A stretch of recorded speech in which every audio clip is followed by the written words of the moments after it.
Thank you, Erik. Thank you for being our guest. And how can you describe your everyday job? How do you live the apparently different commitments you are taking care of? Yeah, I mean, my work here is also a result from the fact that during my daily work, I work in a company, it's my own company, and there I do work as an art director, designer. So I work already a lot with other people's images during my daily work. And since 20 years I got more and more interested by photographs of the mundane and the everyday life. Also because there's often quite a lot of mistakes and done by amateurs. And I like these kind of mistakes because in advertising and design you see often very perfect images. And in this case I am embracing stories that I find by amateurs that without them knowing they have made like a beautiful series together. And also in these works, in this exhibition, I am very much interested in the stories behind sometimes very ordinary photographs. One of your focus, as you told us, is related to the so-called vernacular photography. How did you develop this interest in found photos? Did you realize which are the elements that are attracting you the most?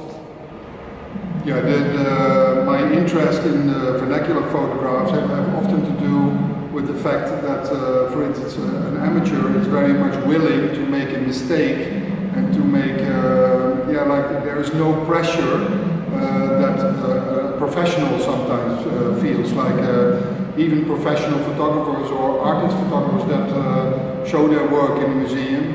Yeah, they have a certain skill and they have a certain pressure to make like perfect work and to make outstanding work. With these amateurs, there is not that pressure. And for instance, there's a book that I made where a family was trying to photograph their black dog for many, many years, and it totally failed all the years, which makes it very funny because the black dog is one big black phantom on the images.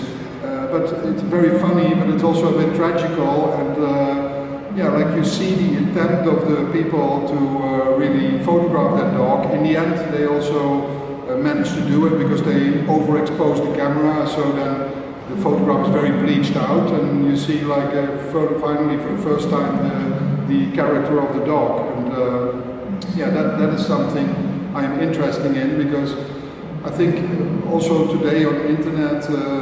Many photographs that we take, because we live in a democratic age of photography, they are copied and systems of photographs are redone many, many times. But in this case, it's just like a very personal view of an amateur and somebody that is free to kind of make these mistakes. While we are talking, let's say millions of photos are posted in internet, in social network we visit.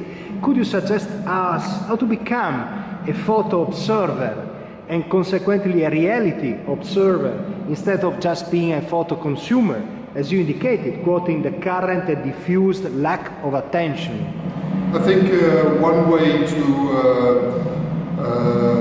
be more aware of a photograph is the simple thing, you could just put away your camera, don't take pictures anymore, because there are so many pictures still available that haven't been looked at or that haven't been used, that simply using your eyes as a camera is something very interesting as well. You don't need the machine to make something good, because you can also use your eyes and find something good and then look at it better, try to find the story behind it, take it from its original context, show it in another context, and then that is also a way of looking at things, because we are slowly becoming more editors instead of authors.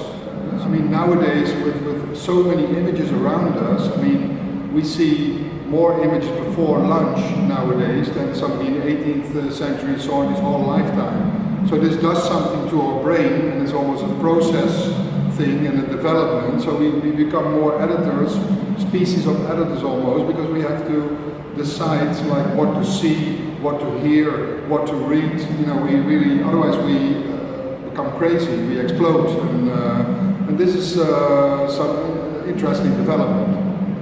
Thank you, Erik. Thank you very much. Okay, pleasure.